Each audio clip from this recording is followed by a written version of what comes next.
And now, broadcasting live from Las Vegas, the Snake Sports Talk Show with Jake Silva starts now. All right, here we go. We are live on a Tuesday. Lots of changes in the NFL, and it is only going to get better from here. This is the Snake Sports Talk Show. And however you may be watching and listening, thanks for making us a part of your day. Alex Donno of Locked on Canes is going to be joining us because we got to figure out this Cam Ward thing. Things are looking bright in Miami right now, so we are excited. College football has been really, really good lately. But I'll tell you what, NFL, there's been so many changes, but in the bottom half of the hour, my top 10 NFL teams, because we got to get into it. I have not done it in at least the last 4 weeks, so I figured before week 5, I kind of have an idea now on a lot of these teams and what we're going to get into coming into week 5. Of course, just a few things. We wanted to basically send our thoughts and our regards to, of course, two of the most legendary players, Dikembe Mutombo and Pete Rose, who have passed away this week. Iconic, great players. And, of course, for my hometown of Las Vegas, it has been 7 years since the massacre of 10/1/2017. I think about everybody who has been down there in that concert and the 58 souls we've lost that single day. I try not to make it as sad as possible, but to me, we have a remembrance, and we always remember all of those that have unfortunately have passed this week and those that we've known for 7 years and counting, but we never forget.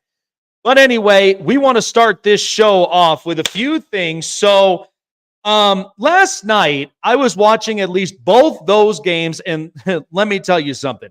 That the first game between Tennessee and the Dolphins, take it what you will, it did not look as pretty as most people thought it was, but still the Titans come away with a game. Will Levis, they have to figure this thing out. It's too mistake prone, and at the same time, he's now injured, and you had Mason Rudolph, who came in at a crucial spot, got the job done, but it did not look pretty on either end. And right now, Mike McDaniel knows he's got his back against the wall. He's clearly losing his star player, Tua Tagovailoa, which this offense doesn't even look the same. So I thought that one in a crucial game like that did not look pretty. But when I watched Detroit against the Seahawks, I mean, Geno Smith, for throwing for over 50 times in the game, Geno had a chance. Geno was actually trying to get this team back into spurts. They were trying to get their groove back.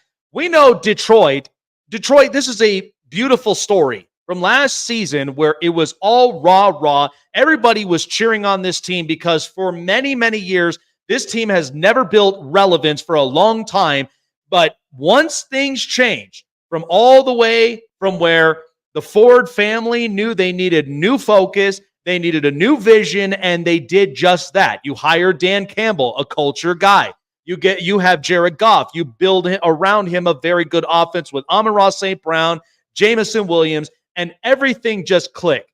But the thing that scares me the most, and I talked about this during the season and beforehand, that the red flag for the Detroit Lions, I know they were decimated with injuries, but the fact you do not have a duo pass rusher next to Aiden Hutchinson in case if somewhere in the middle of the season he somehow gets hurt, how are you going to apply pressure? How are you going to basically get more sacks, get more quarterback hits? And I get it. DJ Reader is a very nice piece, but this was part of the reason that Detroit fans, and I've known a lot of people around in the Detroit media that's just like, why did we not get a pass rusher, at least for a guy like this? Yannick Ngakoue was still available until the Baltimore Ravens paid him for cheap, and they got him a part of that pass rush. So sometimes we know about additions and subtractions, but sometimes you got to have the key addition when it comes to building depth. There have been many teams and many defenses. I saw them, build depth. I saw the Chargers build depth when they got more pass rushers. And on top of a rookie who now is in his second year, it's perfect for if Bosa or Khalil Mack goes down. Look at the Atlanta Falcons. They were scared they didn't even have a pass rush. And now you add in Matt Judon, you get him at least a pair there, and you have at least a bit of a chance. And Atlanta's defense, outside of the stagnant offense that hasn't clicked yet, it's looked very, very promising. But Detroit, we know for the last few years, they have been a team that's relied on guys who are cheap, who are coming off injury, and they love those guys that, like, it's a redemption story for them. But sometimes those stories are always bittersweet. But sometimes you do have to be smart enough to add depth into a defensive or any other position for that matter. And this was part of the reason I kind of fear for Detroit moving forward. I know they were decimated with injuries, but that game in particular, no matter how you looked at it, from 42 points against Seattle, that's a defense that kind of gives me a little bit of a red flag there. I know they had to play in a shootout in this. The offense is just too good with Ben Johnson as the offensive coordinator, and you've got Jared Goff, who was completely perfect with 18 passes.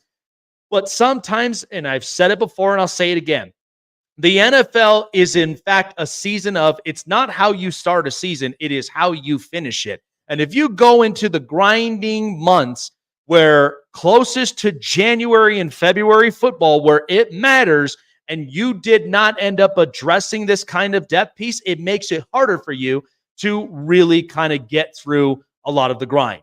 So listen, good win for Detroit, but I think we have to keep that in the back of our minds come down the stretch of the season. And I promise you, if it comes to a point, I never wish this on anybody, but hypothetically speaking, what happens if Aiden Hutchinson gets hurt or if DJ Reader gets hurt?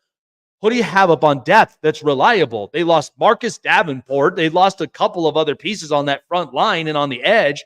You're not going to be applying so much quarterback pressure. That quarterback's going to be comfortable in the pocket. And if he's got no pressure, the secondary, that's going to be parts where you know for a fact it's definitely going to really open a lot of eyes. But I'm just saying, I'm not bashing on Detroit. I just am saying, just keep your eyes open and keep it on the back of your head, because that's going to be important for at least for the grinding months of December, January, and February, when football gets harder and tougher. All right. I have loved what I have seen from the Miami Hurricanes. And let me just tell you something. It's been a long years coming. I've loved every part of the products that they've came out with for years and years. Antrell Roll, Ray Lewis, and so many other, Clinton Portis. I mean, Santana Moss. This Miami Hurricanes team, though, however, they are riding exactly the train where a new quarterback comes in, learns a new system, and he's already being considered into the Heisman talks right now. So joining us to explain a little bit more of that, Locked on the Hurricanes, is Alex Donno joins us.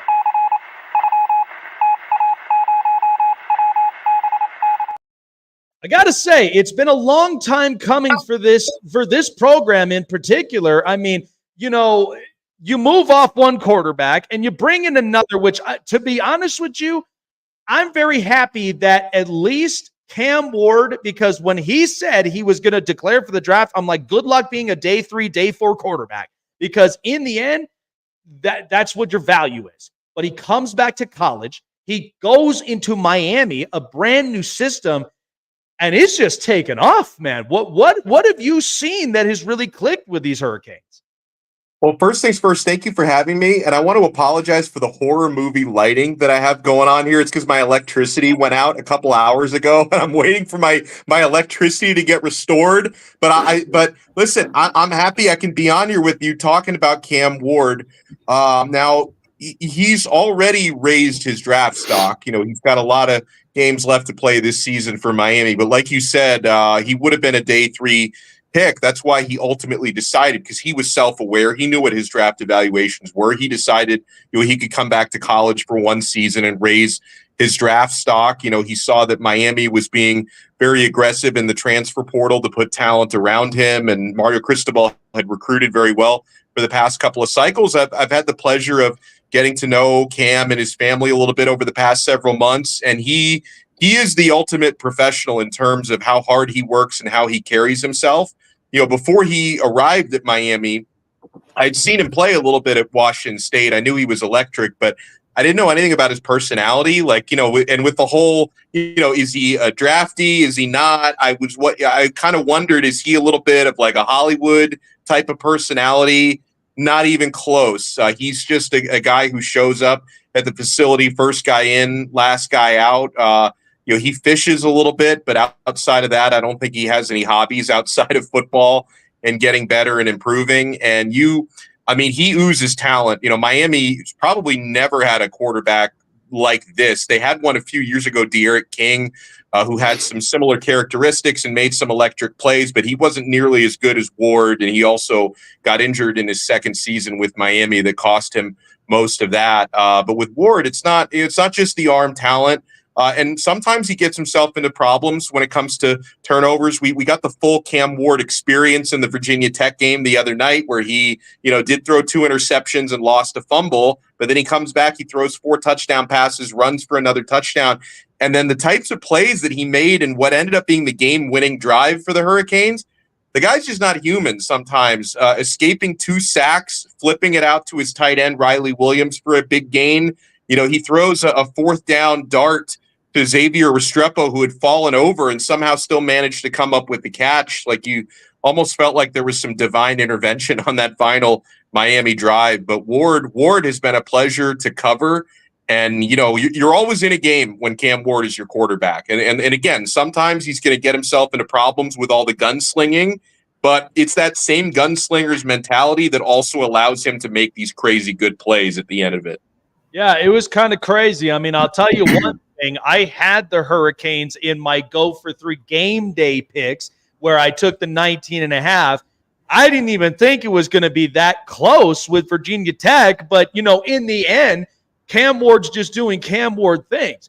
I broke this down and, and correct me if I'm wrong upon this, but when I looked at Cam Ward coming into, Miami, I said this beforehand when the season started. I feel like he's a Justin Fields type player, but a better pocket presence in a way, because I've seen Justin Fields run out the pocket, go get first downs, utilize the legs, but Cam Ward's expanding that a little bit more, where I got a better pocket presence. I got a stronger arm. It's accurate. Is that kind of safe to say, as far as from the comp build in college, as far as, in quarterback comparison, or is there a little more in detail that kind of adds to it?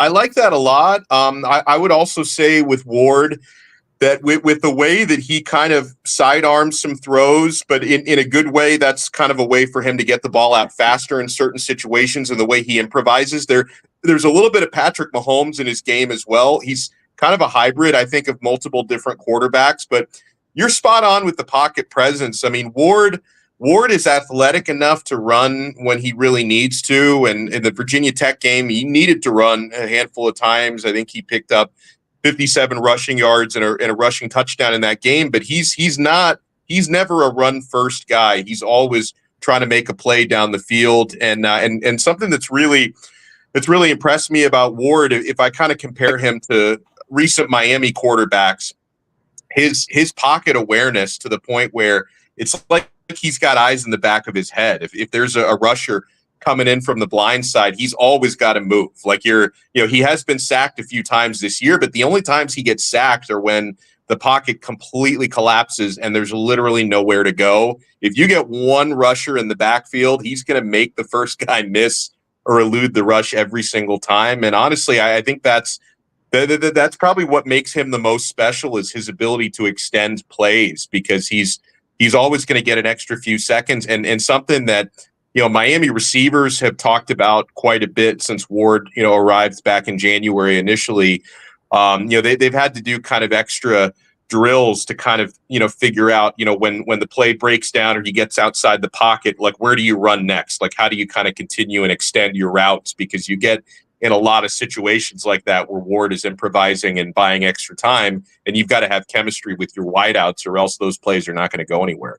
Oh boy, Chase is getting excited about this. Yeah. My co-host here, who's a diehard Cleveland Brown fan. I mean, he's like, listen, I'm done with the Deshaun Watson thing. He's now getting a preview. This is tasty for him, because the fact of, you got the Browns who may potentially look at a guy like Cam Ward. And so he's getting every bit of information he can if this is kind of something, Andrew Berry might look at in the future. But I want to talk Mario Cristobal for a second. So I've watched him coach over the years, and even at a time, and I think this was kind of perfect to kind of bring this up, and maybe this was the motivation when going into Miami and coaching this team is what he needed. I've watched him coach at Oregon, and my thing about this is he had a Justin Herbert quarterback where you watch him now in the pros, the guy's just unbelievable throwing the ball, and he seemed like he's the most consistent. I felt like at a time in Oregon, now they were very competitive, but didn't quite unleash the kind of skill set that Justin Herbert had at the time. So you go into a Miami program. Now, it was going to take some time to really kind of get all of the talent base there from recruitments and such. And then you come in and now here's Cam Ward. Is there something you're seeing right now in a coach's aspect that is kind of giving Mario Cristobal, like he's kind of freeing a little leeway of the leash here, where it's not feeling like he has to defend. He has to kind of get conservative. What have you seen from Mario Cristobal that's been very impressive this season? Yeah, he has really shown a willingness to evolve in a way that I think has surprised a lot of people, because obviously, I covered Cristobal way back when he was an assistant coach at Miami. He played at Miami, of course. I didn't cover him back in those days. I'm a little too young for that, but I covered him a little bit when he was an assistant at Miami, and then I watched him in the other places he was, head coach at FIU, worked under Nick Saban, had the head coaching job at Oregon. And like he came back to Miami as head coach with this reputation of, everyone was warning me. All my Oregon friends were like, oh, this guy's stubborn. He's a quarterback killer. I heard that a lot. And, and so I think that he has really shown a willingness to evolve. And I think it started when, this was about a year and a half ago when he hired his current offensive coordinator, who's an air raid guy by trade. Shannon Dawson came from that Hal Mummy, Mike Leach coaching tree. And then even doing that kind of surprised a lot of people. Like, oh, Cristobal's going with the air raid guy. Isn't he Mr. I formation and all that? So I think that was when the willingness to evolve started for him, because I think he finally understands that you've got to be able to throw the football to win in today's college football, right? 15, 20 years ago, you even look at, and Nick Saban evolved late in his career as well, because when Bama was first starting winning championships, it was a very run-heavy offense. The quarterbacks were game managers, and thankfully, I'm not directly comparing Cristobal to Nick Saban, just so people know, but he did work under him at one point, and I think he's showing a willingness to evolve. And then once you get a guy like Cam Ward in your offense, I think you realize you can't have any handcuffs there. Like you've got to allow, and Ward has a ton of freedom, by the way, and you see it when you watch Miami. He's changing plays at the line of scrimmage. It's like having an extra offensive coordinator. So, Cristobal has given, I think, more freedom to his offensive play caller and coordinator, Shannon Dawson, and they've both given a ton of freedom to Ward, because even Dawson has said it. Sometimes Ward will change the play and he doesn't even know what's going to happen. Like he just, they give him that sort of freedom. And listen, so far, so good. Oh man, I'll tell you what though, it gives me a sigh of relief knowing that there is at least a program in Florida that's actually playing really good, i.e. Florida State and Florida. Because right now I'm just like, man, both these programs just stink. And then I look at Miami and like, here they are. And they're just like, I've watched the ACC long enough that I made this point after last year, because I feel like Florida State is going through the travesty curse. The second that you end up pointing that out, and then all of a sudden you're roadhouse by Georgia in the bowl game. And now you come in this year, you get into a close fight against Georgia Tech, who, by the way, their defense was really, really good. And then you come in the next week, and then things are just falling apart. And now I'm like, I don't think this is working out well. I think DJ Ukulele is just really regressing. But Miami's turned up the things a notch, and I feel like they're definitely going to be the program to potentially walk away with the ACC. I mean, when you look at the load of competition, because I'm watching the Big 12, the Big 10, and, the SEC, and I'm just like, where Florida State went wrong at, what's the competition in your conference? Because now Riley Leonard leaves, Duke, goes to Notre Dame, and then right now you bring in DJ Ugalele, and things are looking sideways. And then here's Miami taking advantage of this. What have you seen from the conference as a whole? And are there some adjustments that you feel like for some of these programs they really kind of got to get into if they want to compete with these other three conferences? Yeah, the ACC has been, I think, one of the most shocking conferences in football because, you bring up Florida State. Before the season started, everyone, myself included, had them penciled into a college football playoff spot, with it expanding to 12 this year. And they were basically unanimous picks to repeat as ACC champions. This is one of the hardest falls from one season to the next I've ever witnessed because they went from being, and you mentioned, of course, they got boat raced by Georgia in the bowl game, but Florida State didn't really. Most of their guys opted out for that game. They started 13-0. I don't know how they go from 13-0 or 13-1 to 1-4, and they don't look competitive. So that they've been the biggest surprise in the conference so far. I really thought NC State was going to be good this year, contending for the ACC. They've already gotten blown out twice. They've already had to make a quarterback change. They're starting a true freshman now in CJ Bailey, who looks good, but he's going to take a lot of lumps this year. So they're kind of already into prepare for 2025 mode. I do think we had a bit of a false alarm with Clemson. I still think Clemson's really good. And I might even say, based on what they've done in recent years, you might even still say they're the team to beat in the ACC. I know that they lost a one-sided game to Georgia to start the season. But since then, Clemson has looked really good, and their offense has looked surprisingly good because I didn't have any faith in Cade Klubnik, but he's looked excellent the past few games. So I think Clemson's really good despite what happened to them against Georgia. I know Louisville just lost a competitive game to Notre Dame. They made too many mistakes. I think Louisville's very good, but outside of that, obviously, Virginia Tech's been really disappointing. They gave Miami a great game, but they're 2-3 now on the year. NC State stinks. Florida State is a national embarrassment right now. And, I mentioned, to me, Clemson would be, as someone who covers Miami, Clemson would be the team that I fear most. Miami wouldn't have to face them until the ACC championship game. They're not even on Miami's regular season schedule this year. Louisville is. That's going to be that's the toughest game left on the schedule. So Miami definitely has an opportunity to make it to the ACC championship game. There's a couple of other teams out there that can potentially maybe play spoiler in some of their games. I'm looking at a 5-0 Duke Blue Devils football team. They haven't played the toughest competition yet, but they haven't been 5-0 since 1994. Their defense is flying around the field. Boston College, they've had some good moments. They almost beat Mizzou, but they also almost lost to Western Kentucky. But they've been pretty good at times this year. So the ACC is just a really weird conference, but some of the teams you expected to really dominate have just really been bad so far. So at least Miami has made the most of their opportunities 5 games in, and they've for the most part lived up to the hype.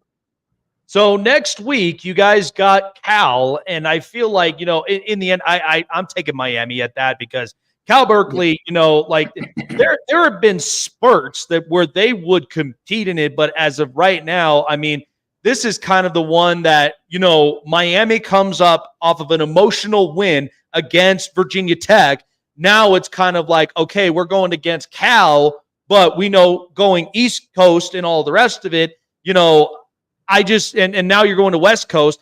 This may be an interesting matchup from here. What would you anticipate seeing that Miami, after coming off that win against Virginia Tech, that they really have to be prepared for? Because, that's the game that you hope is focused, because once you face Louisville, you don't want to be caught with your pants down. And in the end, especially with a tough competition like that in the conference, this is definitely one where they got to clean a little bit of some things up and maybe get on a roll to get prepared for Louisville, right?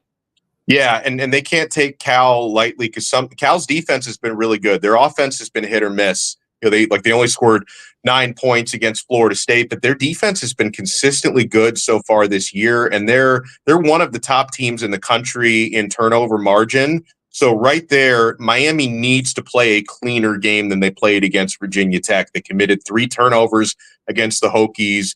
You have to be better than that against Cal, and Cal is definitely going to, test Cam Ward and Miami's receivers. They've got a really good defensive secondary. We haven't really seen Cal completely hit their stride on offense. I think a lot of that is because Jaden Ott has been playing banged up so far this year, but since Cal just had a bye week, I would imagine this is probably going to be the healthiest that Ott has been so far this year coming off the bye. I think my power is just finally coming back on, by the way. I hear my printer making some noise, so we're making some progress here. But the thing, there you go. But then the other thing about Cal, which is going to be really interesting, and when you're watching the game on TV, you can say you heard it here first, because I know they're going to talk about it a lot during the TV broadcast, because it's one of those storylines that the ESPN guys love. Cal's quarterback, Fernando Mendoza, is a South Floridian. He went to Miami Columbus High School, the same high school Mario Cristobal went to.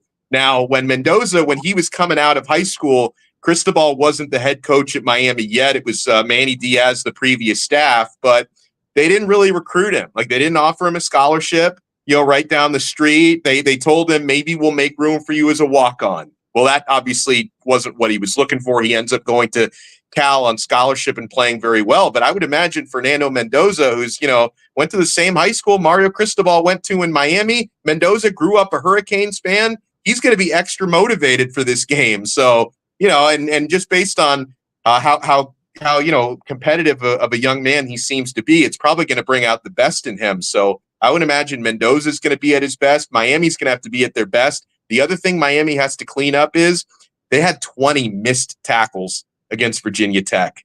You don't ever want to see that happen again. That's why the game was as close as it was, because Miami missed 20 tackles. They have got to be a lot better, especially if Jaden Ott is at 100%.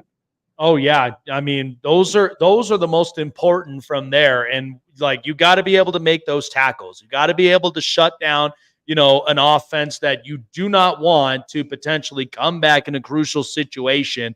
And so, yeah, hopefully they'll get prepared for it. It's definitely one that may prepare them for Louisville. So I'm excited about that. Chase, you got anything to add? Because I know you've been excited about this one. So go ahead, fire away, man. No, I am very excited. I've seen a lot of the Miami games this year. I don't remember what game it was that I saw specifically, the highlight where he had an edge rusher coming off the edge and he just immediately just steps up in the pocket and avoids that guy and just throws a beautiful ball. I ended up seeing the Virginia Tech game the entire game, and I loved the poise, the pocket presence, the, just discipline that Cam Ward shows in order to just, read the field the way that he does. Because who else is getting draped on by 3 guys about ready to get sacked and then throws the ball to his, or just shuttle passes it to his tight end? My thing is, do you think that he will be a top 10 draft pick? Because right now he is in the leading for the Heisman Trophy. Yeah, I think the fair answer is yes, that he will be. It's a little bit of a weaker quarterback class than it was last year. He's significantly raising his stock. And Ward knows he needs to keep doing what he's doing. And I think he also knows that NFL scouts, of course, they scrutinize everything, and he's got to keep the turnovers down. Up until the Virginia Tech game, he was doing that. He hadn't, leading up to the Virginia Tech game, he hadn't fumbled yet this year. He had thrown 2 interceptions, but one of them was on a tip ball from a receiver that was perfectly thrown. So he basically only had 1 turnover heading into the Virginia Tech game. He comes out of that game with 4 turnovers on the year. So I think he knows he has to keep that down, because NFL scouts want to make sure he's not too erratic. But then at the same time, if you're an NFL GM and you're looking for the type of quarterback who can actually elevate your team, because there's lots of different types of quarterbacks that can make it in the league or maybe make it as backups in the league. Some of them are really good game managers who don't make a whole lot of mistakes and can throw an accurate football. But then you have someone, if I can be so bold as to put Patrick, to put him in the same sort of a mold that you would put like a Lamar Jackson in, or maybe even a Patrick Mahomes. I don't know if he'll ever win that many Super Bowls, but, someone who can really elevate his offense and kind of lift his team up to the next level. I think Ward has the potential to be that type of guy. I mean, there's not a throw he can't make. He's really intelligent, when it comes to constantly studying film and breaking down defenses and identifying coverages. It's rare, and I can see the difference, guys, because I've covered a lot of Miami Hurricanes quarterbacks over the years, some decent ones, some not so good ones. You can see the difference because Miami hasn't had a lot of quarterbacks drafted. That's usually, not a position where they put a lot of guys into the league. You can see the difference. Like when I'm watching a guy who's essentially a year away from being an NFL quarterback, like you can tell it's just different, even the way he runs things in practice. And I think he could, with the track that he's on, he could end up being a top 10 pick. Yeah, and I was making that argument with a couple of friends of mine, and I just like the way that he, doesn't let anything bother him. I remember that 3rd and 16 play, he overshot his wide receiver, he waves him off and like, forget about it, let's move on to the next play. And as a Browns fan, that's something that I am hoping that we can do is draft Cam Ward, because even if we set him for 1 year and then cut Deshaun, or even just set him for 2 years and then move on from Deshaun and then start Cam, like having that extra year or two to develop, get used to the NFL, it's going to be great. The comps that I had for him is I give him like the body and play style of Lamar, but having the arm strength and the awareness and pocket presence of Justin Herbert or Joe Burrow. And like those are the two quarterbacks that I compare, because not only does he have the legs and the ability to like move out of the pocket and like not get sacked as much, but he's got the arm strength and the football mind to be able to make the plays that he needs to. Yeah, I like that a lot. And I know, and I would expect between now and February, March, when he starts going through like the combine process and the workout process, I think he's only getting better. Because again, like I've only covered a few players who work as hard as he does, and Miami actually has a couple of them right now, like Xavier Restrepo, their top slot receiver, top receiver. He's I don't think that dude ever leaves the film room, and neither does Ward. So I would imagine he's only going to get better. Looking to be like a day 2 pick is what they're calling for. The last quarterback I can think of that Miami got drafted was Brad Kaya. That's right. Yeah. Yeah, it really is going to be interesting to see the rest of the year, but I'm excited about this. Like I said, I'm happy that Cam Ward went back to at least redevelop and really kind of shape his game up well. And I think he's going to be on the perfect track to really be a top pick in the NFL draft come when the year starts up. So I'm excited about him. But this Hurricanes team, I'm excited to see how the long stretch, especially with this new college football playoff, has now been shaped up. It's going to be really exciting, and I cannot wait for it throughout the stretch of it. But Alex, appreciate you coming on by, man. Where can everybody find your content with everything with Cam Ward and even with the Miami Hurricanes? Yeah, thank you so much. Yeah, you can find my daily podcast, Locked On Canes. It's available on YouTube. We go live on YouTube every single day. Locked On Canes. Also, the audio version is available on Apple Podcasts, Spotify, all the platforms. I'm on X at Locked On Canes. And actually, I just I need to plug this because I want to get more followers. A week and a half ago, they kept telling me I need to start a TikTok. So I've got a TikTok. I don't dance on there though. I post clips from the show. TikTok is at Alex Donno Canes is where you can find me. I could tell you what though, man, as we, for our show, we've got a TikTok, and man, when we get a lot of these viewer outreaches, it's awesome. Oh, it's awesome. I'm the kind that I never want to be one-sided and rigid. I'd like to be very open and optimistic and try to find any ways. Listen, some people like my voice. Some people are kind of like, but in the end, I reach all the viewerships and everywhere that I can, across the nation and maybe across the globe itself. But as long as people can see us and we can giving up all of our best takes, that's what's most important. But appreciate you, Alex. Thank you so much for stopping on by. Enjoy the rest of the weekend. We shall see how the Canes finish up this year. Take care, my friend. Thank you so much for having me. Great times. Great conversation. See ya. Absolutely. See ya. Well, there you go, Chase. Man, I am so excited for this. Like you don't even know, man. Like I am so excited to, have this process play out because there are only three quarterbacks I think that are worthy of being picked in the first round. And that is Quinn Ewers out of Texas. Yep. Jackson Dart out of Ole Miss. And Cam Ward out of Miami. A lot of people want to throw Shedeur Sanders in there. I was not real high off of him. And, until they showed me the stats and everything and like what he's been able to do, his completion percentage, pocket awareness and everything. I think with the right coaching and being able to sit a year, Shedeur could be good. But like, I think that the guys that are able to step in there immediately are the three that I mentioned. And, if this is a draft class where you're going to see defense go off the board a lot, especially since there's a lot of weak defenses, and you're going to see a lot of offensive line go off the board because there is a lot of teams desperately needing O-line and a lot of teams needing wide receivers. So look for quarterbacks, especially good ones, to be picked like in the mid to late first round. I'll tell you what, though. I mean, my big thing is like, and what's funny is Colorado, they showed us like against UCF. I was like, that was very impressive. That's the one thing that I was like with Colorado, like, because there were always a lot of noise that was in there. But I feel like now they ran the football very efficiently. I think they're finding that clicks.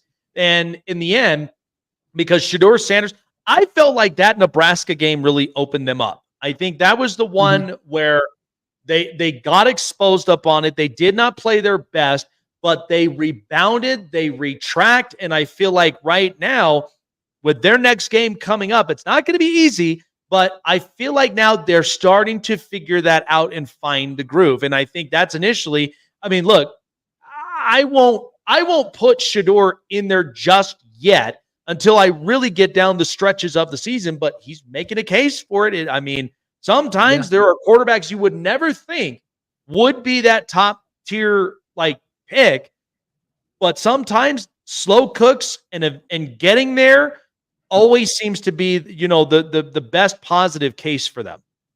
Yeah, and then not to mention, like, you also have like pro days and the NFL scouting combine where a lot of these guys that get overlooked or are not looking at very much in the regular season, they get picked because of the good pro days or the good combines that they have. Like Zach Wilson, nobody knew who that guy was. They saw his record at BYU and they saw a little bit of the game film. They're like, this guy is a day three pick.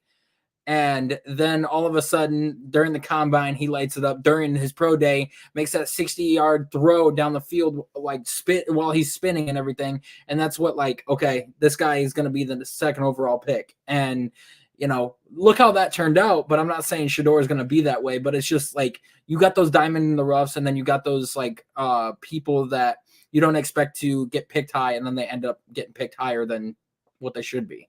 Well, this is what's funny is, with Zach Wilson, not everything clicked until his senior year, which sometimes that's always a big gamble. I mean, look at Mitch Trubisky. I mean, everybody was all ranting and raving about this kid in North Carolina, but then you look at exactly what he was. It was nothing but a quality backup. And I felt like because the Bears kept trying to sell you, he works. He clearly doesn't.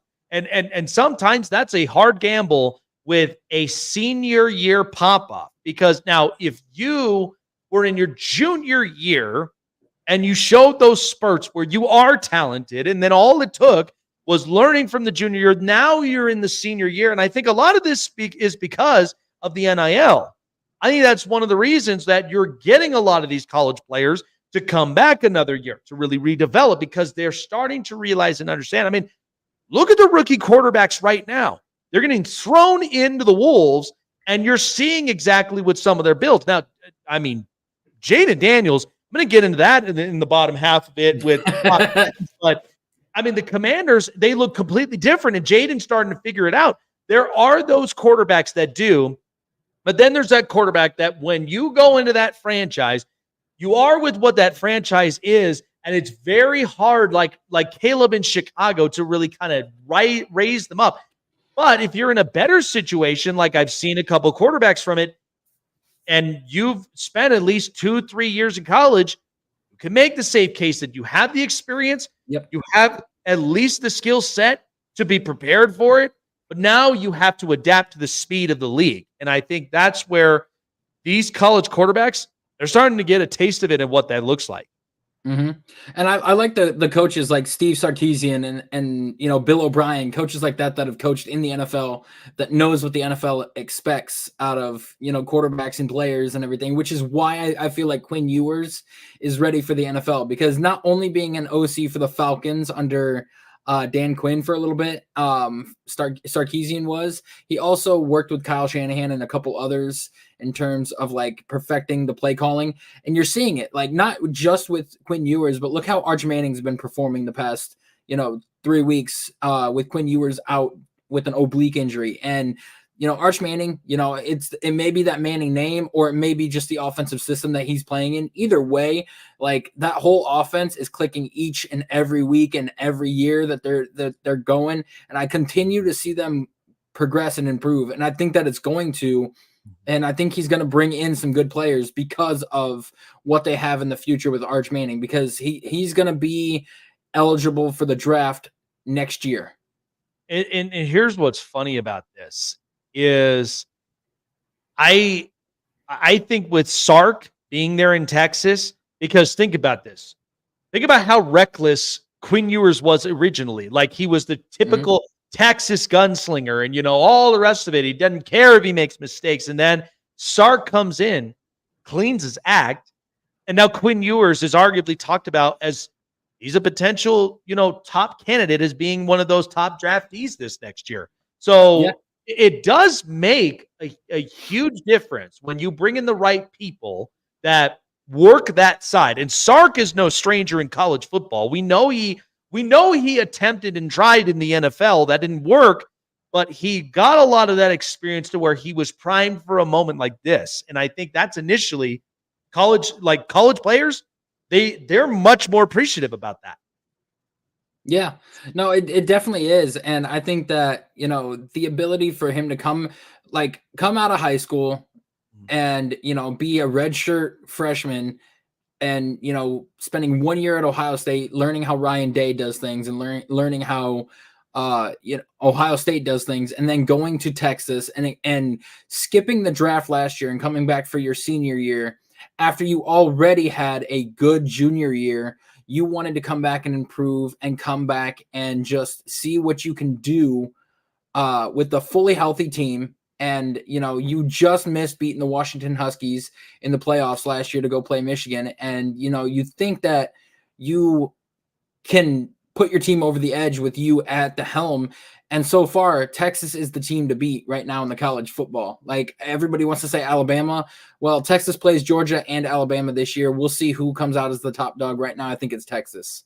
Well, I'll tell you what. Yeah. I mean, I've had Texas, starting out the season where I knew they were going to be an impactful team, but this has been the best that it's looked like thus far. So, all right. Well, I will tell you though, the bets have been looking really, really good. I have to get everything still posted up, so I apologize for everybody for being 4 weeks late up on that. But, however, BetUS has been fantastic for 4 weeks and going into week 5 of the NFL season, and no better place that gets the NFL season started than with BetUS, who have been doing it for over 30 years, one of the best sports books in the country.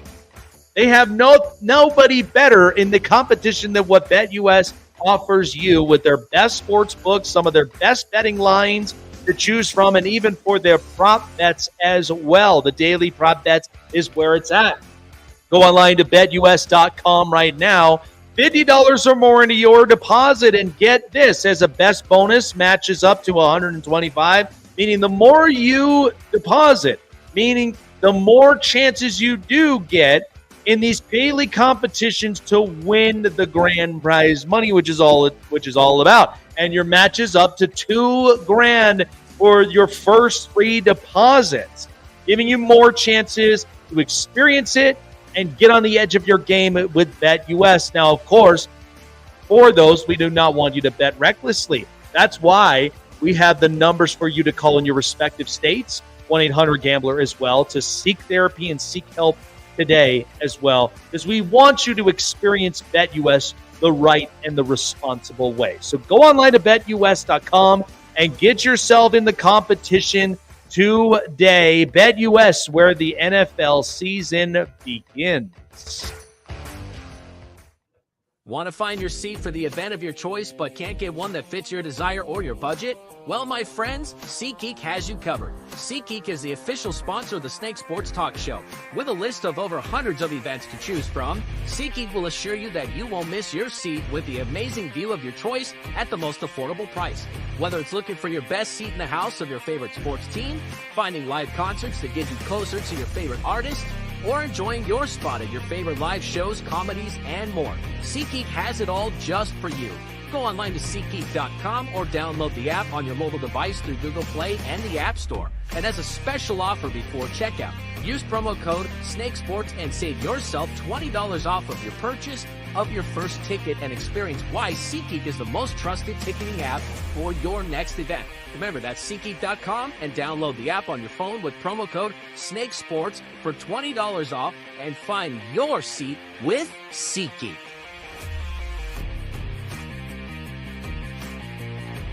Looking for a show with the best takes and opinions?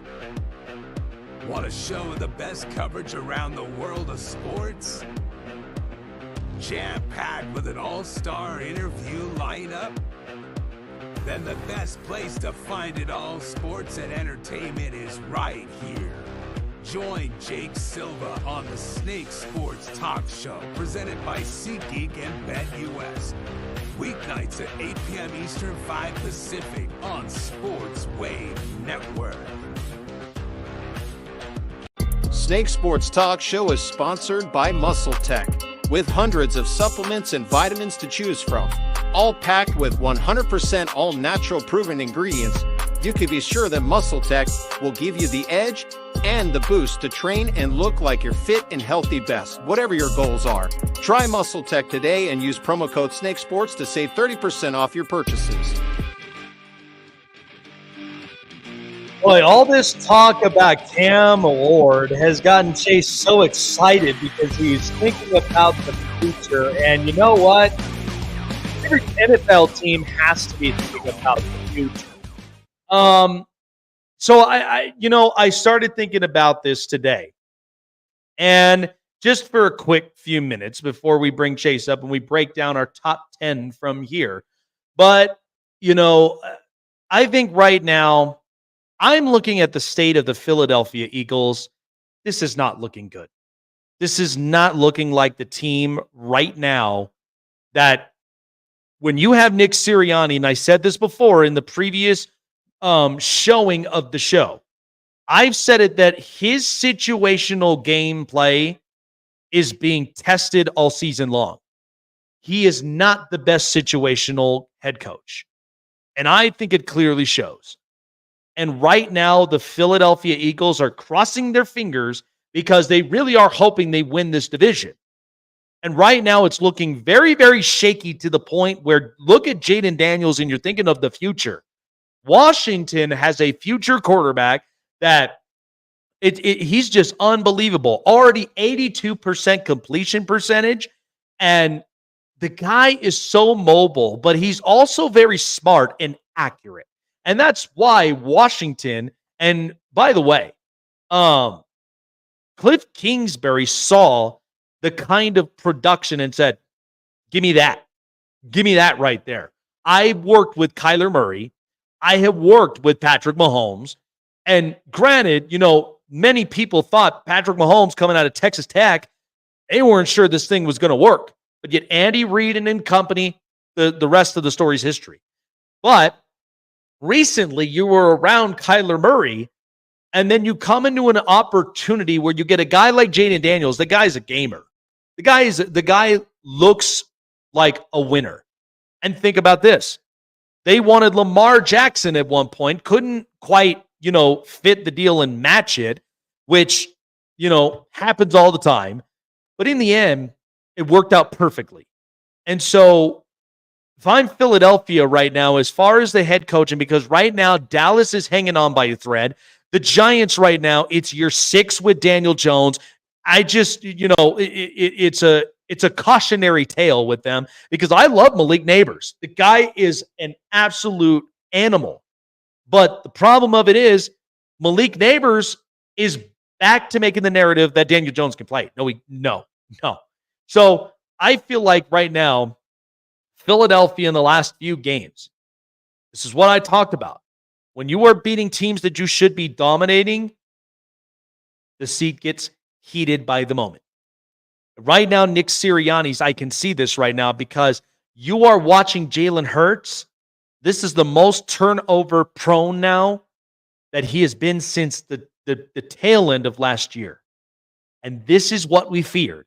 Now, Kellen Moore is trying his absolute best to make this offense work. But yet again, though, and I feel for Kellen Moore because he's yet again dealing with another coach that seems to be in the position where he could be off his skis. I mean, Sirianni was very critical. Like we were very critical of Sirianni when he first got hired. And once you lose those rock stars of Jonathan Gannon and Shane Steichen, the same team.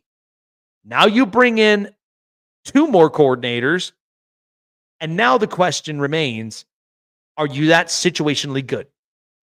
My sum up of it is, he's not.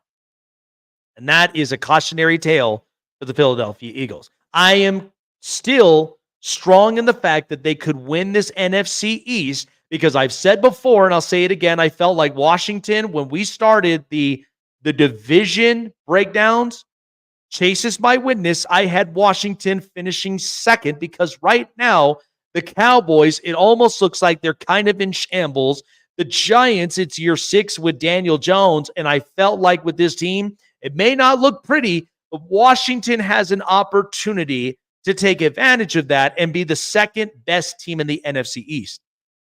But if this looks like this right now with Philadelphia, you can bet Philadelphia, the whole city, is going to be shutting some things down.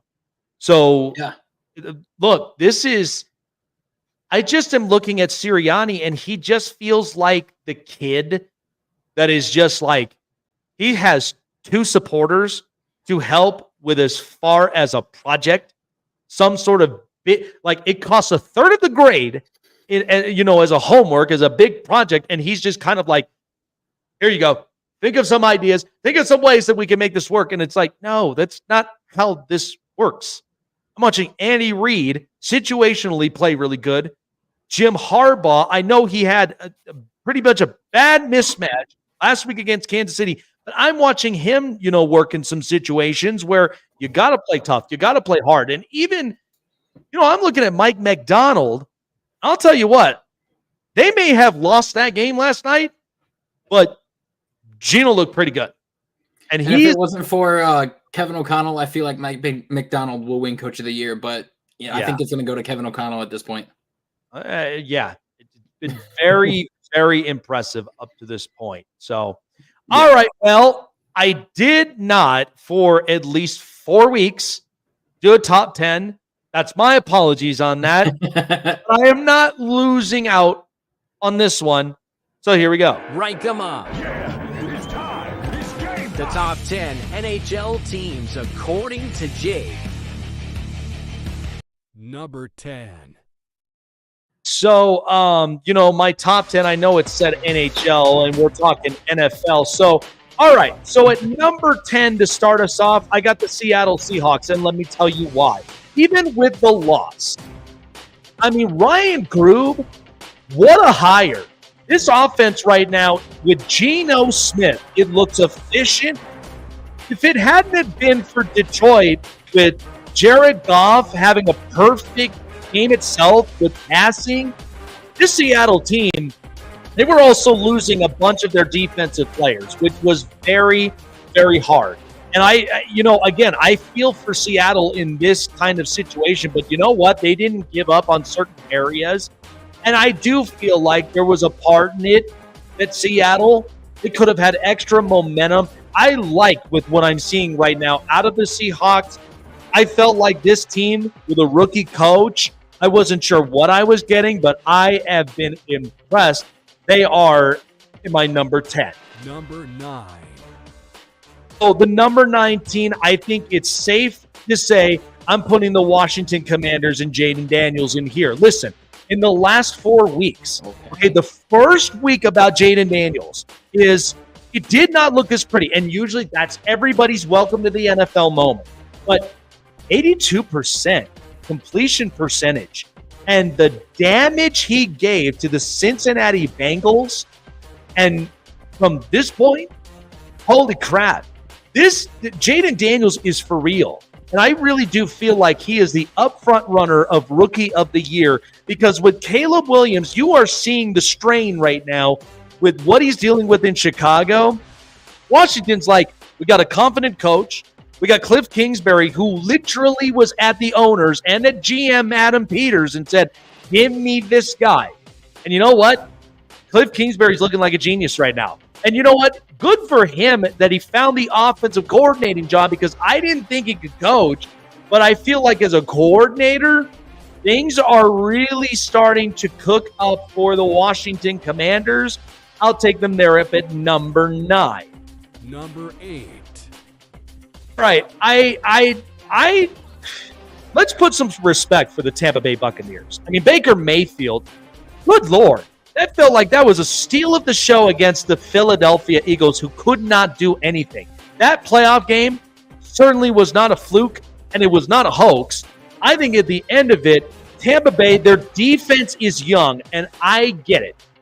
But in the end, Baker Mayfield and company, offensively, they were doing some very, very good things. Mike Evans, Chris Godwin, multiple of these guys, they've been playing very efficient. Baker looks comfortable. The NFC South looks really interesting, but if I am very sure of it right now, the Bucs offensively have not lost a step. So I will take them there at 8 after that embarrassment against, the Philadelphia. Number 7. 17 right now. Yes, I have the San Francisco 49ers for a few reasons, because, listen, Jordan Mason came in a crucial spot without CMC. But Brock Purdy is the real deal. And you got to pay him at least, a good price. I wouldn't pay him an overly fortune if you are San Francisco and John Lynch. But you know what? Juwan Jennings looks very, very good. I know that they're kind of decimated with some important spots with the receiving core. But Brandon Ayuk needs to get going. I mean, we're that much noise in a month, and he hasn't even shown up. Just tells you how distracted Brandon Ayuk really, really is. But that doesn't seem to matter with Brock Purdy and with Juwan Jennings. I'll have them up at 7, but I'm holding my breath because, again, injuries, it sucks, but at least Brock Purdy's giving him a fighting chance. Number 6. And the Houston Texans up in here. Listen, I like this team. Defensively, they haven't quite found their groove. Hopefully they will in the coming weeks. But C.J. Stroud and company, they are still competitive.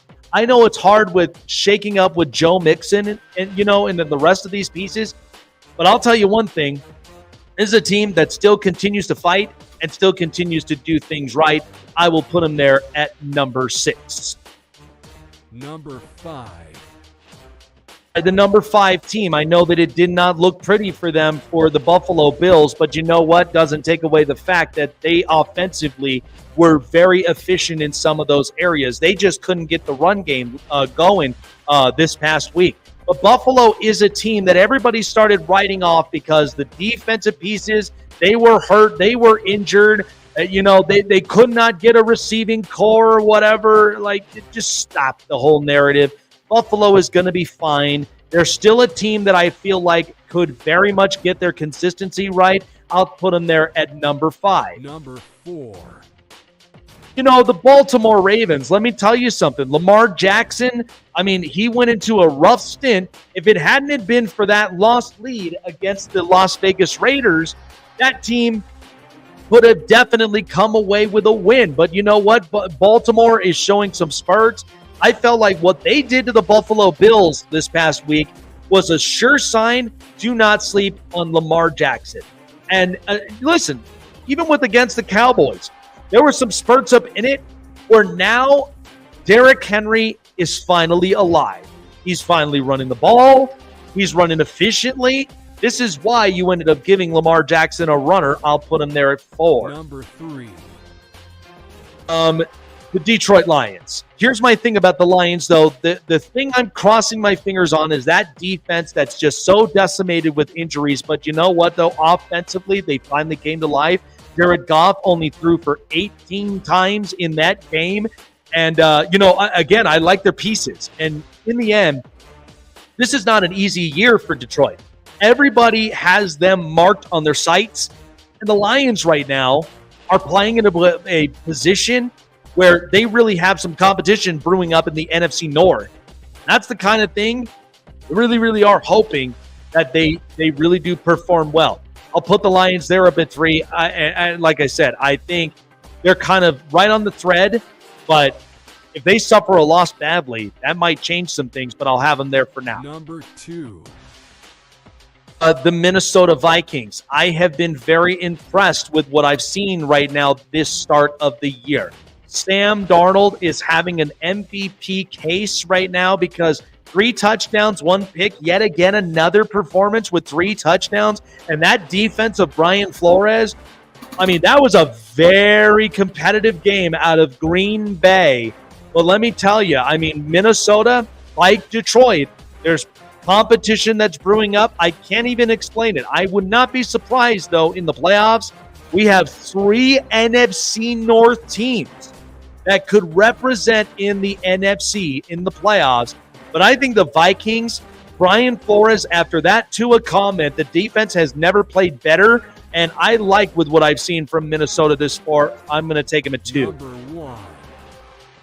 Can't really explain this team why they're 4-0 right now. I really can't explain it, but the Kansas City Chiefs always seem to do something situationally good. Now, they are without Rashee Rice, which is a big blow. As of right now, they're trying to talk to getting a couple wide receivers in there. But as of right now, situationally, they've been in every opponent's team's heads. The Falcons had a chance to really come back in it. Didn't work. Baltimore, they had a toe tap. They didn't work. The Chargers, with Justin Herbert really hurt, they didn't even do that either. But Kansas City is just a team that they're just so comfortable with themselves that it doesn't matter what the outcome is. They're just still winning games. I have no explanation as to why that is. But I feel like it's pretty seemingly fair. I'll put them there up at number 1. All right. Any changes you would make? I know people are probably going to be like, Jake, what the hell, man? Where's Green Bay in this top 10? After you just put this out. I mean, I just thought Seattle last night. That's a team that you don't tamper with. But, I mean, don't get me wrong. Green Bay has played good. And they still, may have them in my top 10 this next week. If they play as hard as they did, because that division matchup against Minnesota was very tough, and they played very well. I'm not discrediting it, but there's just so many teams that I'm looking at right now that it's hard to really kind of pin my finger on it.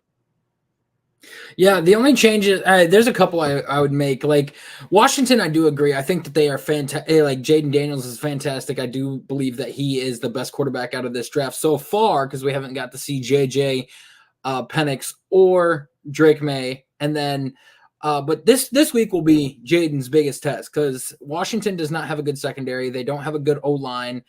He's going to be facing his best defense that they've played against in Cleveland with that pass rush and the best secondary that they have in the NFL. Obviously, they haven't played like it, but still having a guy like Denzel Ward and everything on that back end guarding their best guy, it's going to be the biggest challenge that Jaden Daniels has. Honestly, I would take the Bucks and I'd move them to the 7 spot, put the Saints in at the 8 spot because the Saints have looked really good over the past couple weeks, and their offense is clicking with Clint Kubiak there. Their defense looks good. Not as great as what it was the first 2 weeks, but they still, I think that they are a good team, and I think that they can be by the end of the season. So I would probably move everybody down 1, and I'd probably take out the Baltimore Ravens. only because, and here's the reason why. They've got a terrible O-line. They played a Bills team whose defense isn't that, like, scary. Obviously, the first couple weeks it seemed like it, but the Bills offense just took a massive step back this past week. And I do think that when Lamar plays up against, better rushing teams than them, or better teams that can stop his running ability, then they panic. I mean, he almost blew a 14-point lead versus Dallas. That defense did.